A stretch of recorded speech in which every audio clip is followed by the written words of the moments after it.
Hello, you're watching World Talks on TVP World. My name is Sasha Farbach. Focus now on Czechia, where Andrej Babiš is back in power as prime minister, this time with far-right and ultra-conservative allies, raising questions for the direction of policy, Ukraine support, and Europe's stability. Discuss it now with Jan Čulík, senior lecturer, University of Glasgow. Good to have you back on TV World. Hello. So Jan, we were just speaking not so long ago, and now we have this whole cabinet set up. What sticks out to you from these ministers? For me in particular, if we're looking at what positions the motorists have got, but what are your main takeaways from this composition of the cabinet? Well, I don't want to be too critical, but basically I am stunned how incredibly weird and incompetent these ministers are. Now, look at these motorist people and the sort of ongoing scandal. So there is this head of this motorists extremist minor party, Petr Matýnka.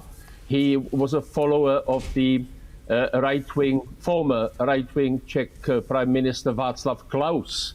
And the program of the motorists is to fight for ever larger use of petrol-based cars. So now there is, of course, this controversy that another, in inverted commas, major figure in this motorist movement, Filip Turek, has not been appointed any minister yet because of his incredibly racist comments on social networks. So weirdly, this Petr Matýnka is now holding two ministerial posts. The post of foreign secretary, which was supposed to have gone to this crazy man, Filip Turek, and the environment minister.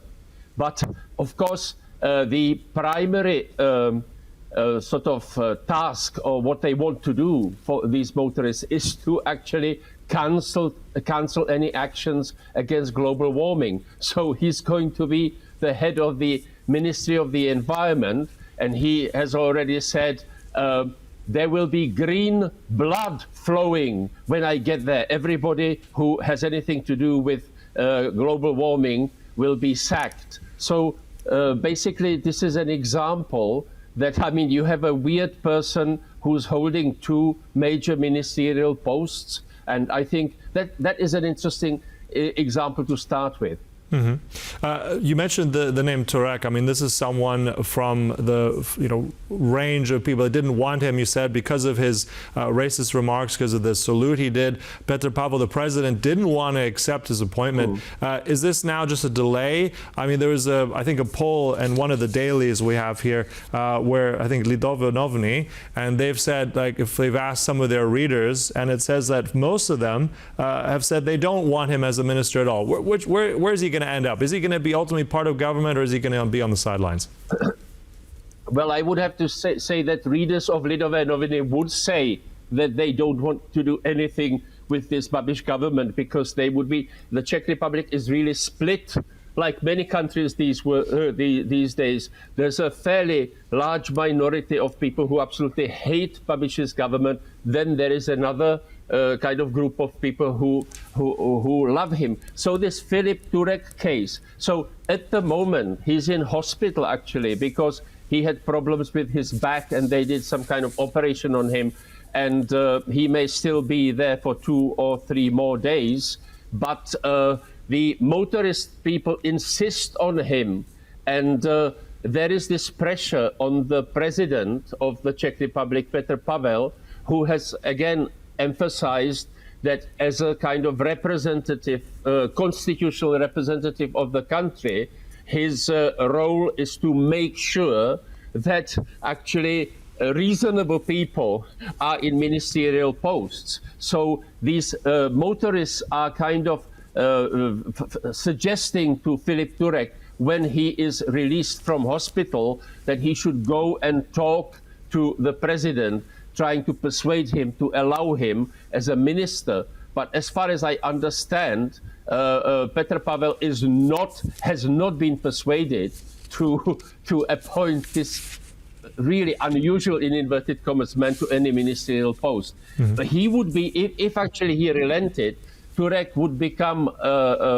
the Minister of the Environment, and Matsinka would remain the Foreign Secretary. But of course, who knows what's going to happen. All right. I also want to get your view, because one of the main key points of that campaign during the political campaign was Ukraine. It was very much an anti-Ukrainian campaign. Yes. Babiš also has come out saying this very publicly, saying that the Czech Republic cannot support and will not support Ukrainians. We also have this interesting point from Mr. Okamura. He's the Speaker of the Parliament, also from the far right, and he's saying here, a quote, "Even in Poland, they've had enough of Ukrainians. We want to grant asylum in the Czech Republic only in exceptional cases," going against queue jumping, etc. So very much being quite pushy and against Ukrainians. Now, we have these two things, but at the same time, we also have the situation, which is this gift to Putin initiative, which anonymous donors, I think almost $5 million of military equipment anonymously donated. I think it's shotguns, it's drones, everything. So we have these two different voices here. So which one do you think is winning in the Czech Republic? Because there are quite different views on Ukraine. Well, and also it is even more complicated because there is this position of Andrej Babiš, who is kind of shilly-shallying. He's not committing himself properly within this cause. I have to say that Okamura is an absolute extremist. His party, SPD, actually wanted to leave NATO and leave the European Union. But of course, Babiš said no. This is not going to happen. So basically, Babiš has kind of destroyed their political program. Nevertheless, again, this Babiš government is now taking steps, again, as I said, against any action against global warming. They are criticizing the European Union for doing stuff. Of course, the Czech Republic cannot cancel what Brussels has decided, but they are protesting against it. And Okamura also is protesting against the European policy on immigration. And Okamura would obviously kick out all Ukrainians. Now, Babiš went to Brussels a couple of days ago, presented a bunch of flowers to Ursula von der Leyen. One Czech critic ironically said, "Isn't this treason, Mr. Babiš?" But on the other hand, while he was kind of sort of friendly with von der Leyen, he said that, of course, the Czech Republic is giving enough money to Brussels to give to Ukraine, and the Czech Republic in itself will not give any money. And also, more dangerously, there is this issue of the Russian assets which are in Brussels, and they are supposed to be frozen or possibly used to support Ukraine. And unfortunately, Babiš seems to be aligning himself with Slovakia and Hungary. They are trying to block this use of these Russian assets for Ukraine. So he is kind of more or less aligning himself in the case of Ukraine with Slovakia and with Hungary. Whether this has whether there's any future in it, that is a question, because of course there have been huge demonstrations against Orban in Hungary, and Orban can basically fall in Hungary. And then what will happen in Slovakia? Fico will not have an authoritarian example. So we'll see what happens with Central Europe. But at the moment, I would say that the position of the Czech Babiš government towards Ukraine is ambiguous, and it's more negative than positive. You're saying that, Jan, it's ambiguous, but how much is it actually in the population? How do the Czechs themselves perceive Ukrainians? I mean, there's over 600,000, I believe, living in the Czech Republic, which is the highest per capita in the EU. But what is the perception locally in the Czech Republic? Does it reflect these harsh political words from Okamura and the right?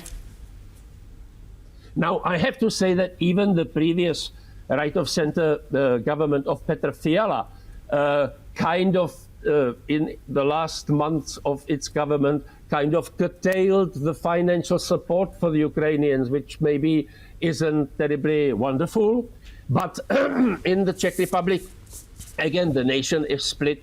There are very many people who are supporting Ukraine, Then there are, of course, people who are saying these bloody foreigners and all that. So there's xenophobia, but there is also this support. And let us mention, of course, this this gift from an anonymous private individual of 100 million Czech crowns, which is about $5 million, is remarkable.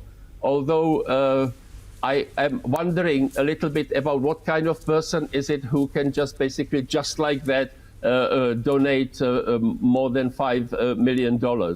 So right. that is quite interesting.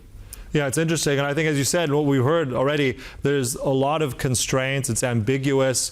And we'll also see how that is going to be driving also in many ways that European Council gathering, which is just up tomorrow. So I'm sure we'll analyze it there. Look, thanks for all those insights. Once again, always a pleasure.